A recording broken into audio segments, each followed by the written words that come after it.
So if you made it to the end of this video, then you know getting to this end result was a process. I am really happy that I got to work on this a little bit more, that I already had paint mixed up. I'm loving all the little cells that popped up along the way. There are a bunch here in the center, and they also have like a shimmer to them as well, because you know me, have to have my metallics always. And they also help create the cells as well.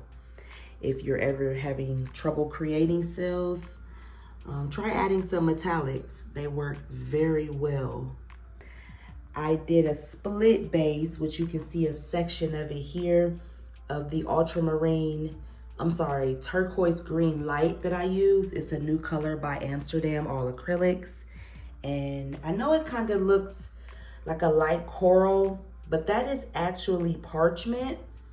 I'll see how it looks when it dries. I think it may have just kind of tinted that way because I did layer it next to the brown.